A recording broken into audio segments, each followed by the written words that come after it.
Welcome to the official podcast series by POTENZA, where innovation meets insight.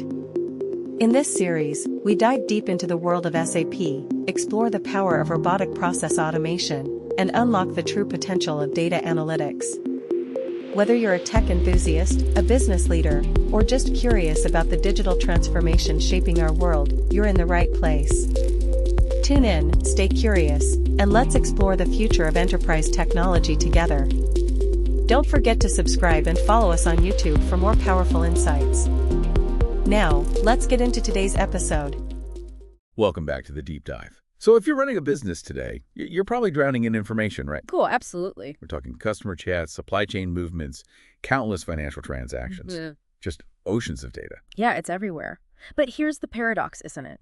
Despite having all this data, actually making timely, accurate decisions, still a massive struggle for so many. Exactly. It's not about not having data anymore. That ship has sailed. Right. The real bottleneck now is, well, is the data any good? Is it consistent? Can you even get to it easily? You know, data that contradicts itself or is stuck in different silos, that's not an asset. It's actually a liability. Okay, so that's what we're diving into today, the fix.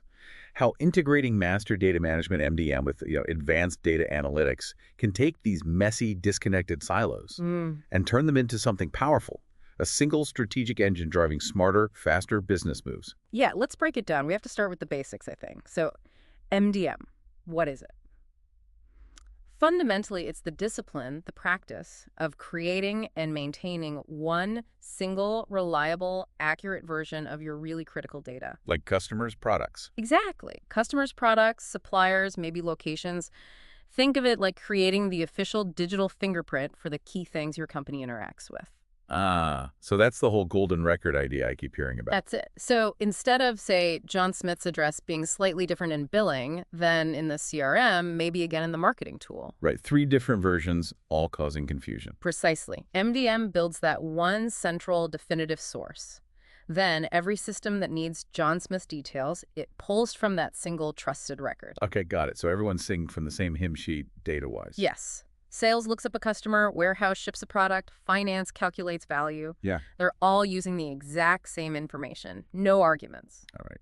Now, how does data analytics fit in? Because that's more than just basic reports, yeah. Oh, much more.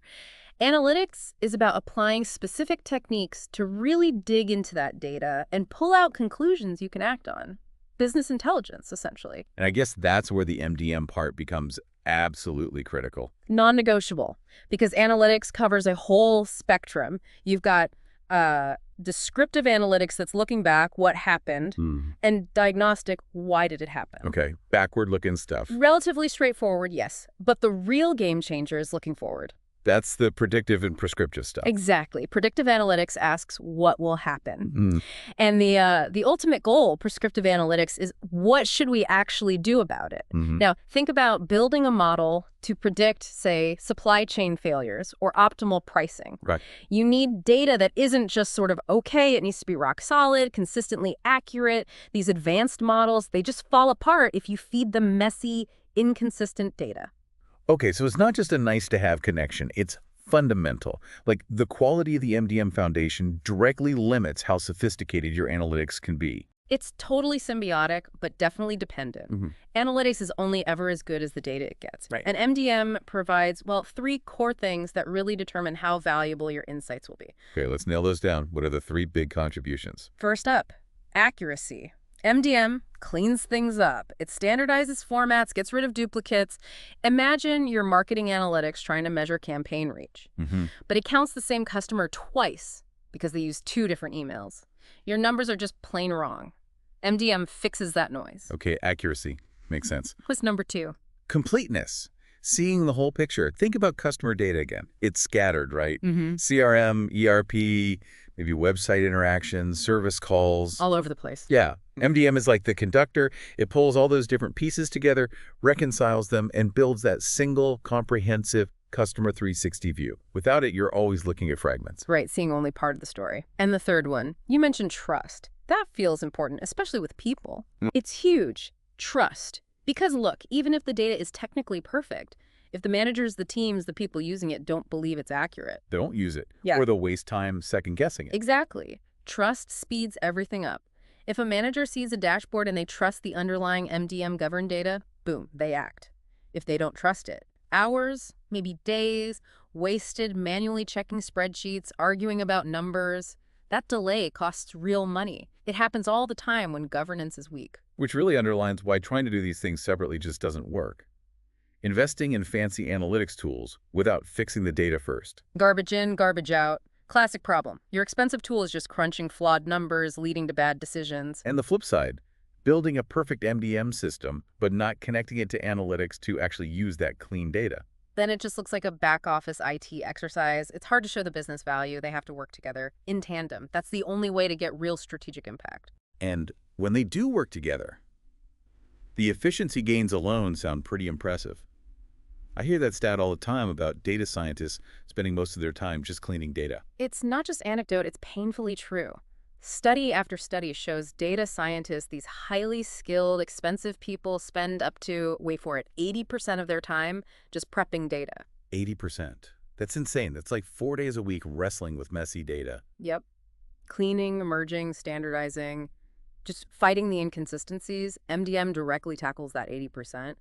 When the data arrives clean because it's governed centrally, your data scientists are suddenly free to do what you hired them for, the actual analysis, the modeling, finding insights. That's a massive ROI right there, just by letting your experts do their jobs. Okay, efficiency is clear. Yeah. But let's talk bigger picture. Decision advantages. Areas like risk, compliance. How does clean master data help there? Oh, the impact on risk is immediate. Take a bank assessing credit risk. If a customer's borrowing is split across 3 different records, they might look less risky than they really are. Right, because you don't see the whole debt picture. Exactly. MDM pulls that together for an accurate profile. Or think manufacturing clean supplier and product data lets you see supply chain vulnerabilities before they hit. You can predict shortages. Basically, your risk assessment is only as good as your data quality allows. And compliance.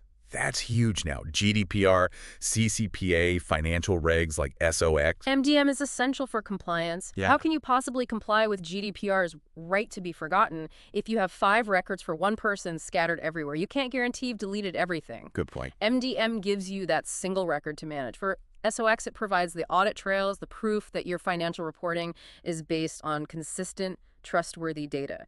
You simply can't demonstrate compliance without it.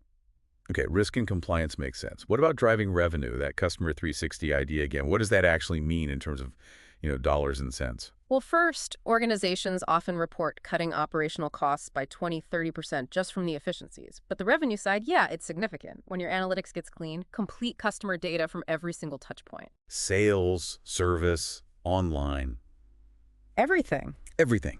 Then you can finally see the true lifetime value of a customer. You can accurately predict who might be about to leave, churn prediction.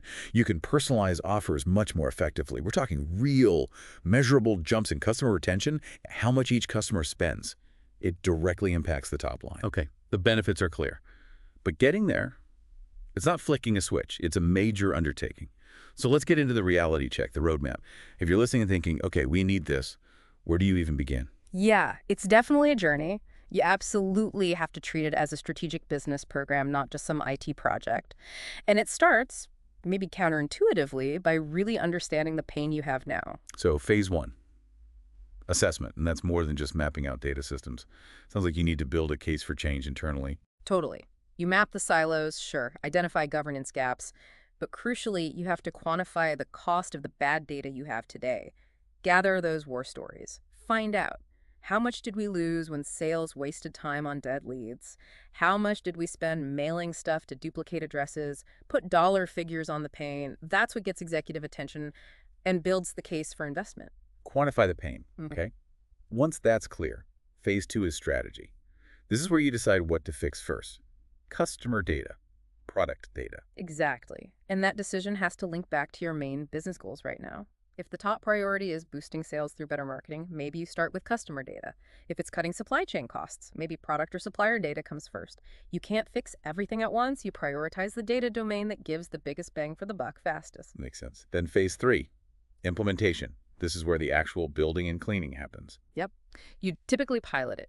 Pick one area, cleanse the existing data, set up the quality rules, build the integration so that Golden record feeds out to your analytics tools and other systems. It's iterative. You improve systematically, not a risky big bang. And finally, phase 4, monitoring. This isn't a one-and-done project, is it? Absolutely not. It's ongoing. You track data quality metrics, sure. But the key is constantly tying it back to those business outcomes you identified way back in phase 1. Did inventory costs actually go down? Did customer retention improve? You have to prove the business value continuously. That sounds like a solid plan. Mm-hmm. But we know these projects can be really tough. They often hit organizational roadblocks. What are the biggest pitfalls people should watch out for? You know, the tech is usually solvable. The hardest parts, they're almost always cultural and organizational. The number one killer is probably siloed ownership. The turf wars. Exactly that. Sales thinks they own the customer data. Marketing thinks they own it. Finance has its own version. So when you propose a central MDM system, oh boy, you get huge fights over control. Nobody wants to be accountable for changing their process. Which leads right into that cultural resistance, doesn't it? The whole, our data is special, our department is different thing. Oh, that's a classic. MDM will slow us down. We can't use standardized definitions. People resist because they see it as losing control or having some central IT group dictate how they work. It feels like a threat to their autonomy, even if the current way is inefficient. It's a change management battle. So you can have the best tech platform in the world, but if you don't get the people and the politics sorted, It'll stall or fail. That's why executive sponsorship isn't just nice to have, it's absolutely critical. You need leaders at the top who can bang heads together, force cross-functional collaboration, mandate the changes, and ensure the resources are there for the long haul. Without that top-level muscle, the silos usually win. okay, let's shift gears slightly towards the future. We've established clean data is vital for today's analytics. But what about tomorrow's tech? AI, machine learning. How does MDM fit there? It must be even more critical, right? Exponentially more critical.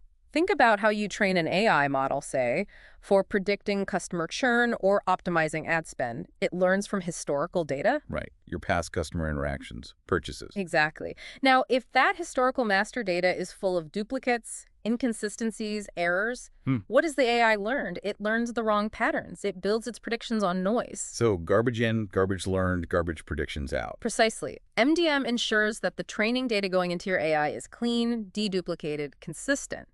It gives the AI a fighting chance to actually learn the real signals in your business, not just the errors in your data entry. It's basic hygiene for trustworthy AI. Interesting. And now we're actually seeing AI help MDM too, right? It's becoming a two-way street. Yeah, that's a really exciting development. AI is getting baked into MDM tools themselves to automate a lot of the hard work, like in anomaly detection. Machine learning can monitor data feeds and proactively flag weird patterns. Like what? Like maybe a sudden surge in addresses with invalid postcodes or unusual spikes in certain product attributes. It spots potential quality issues before they spread through the system.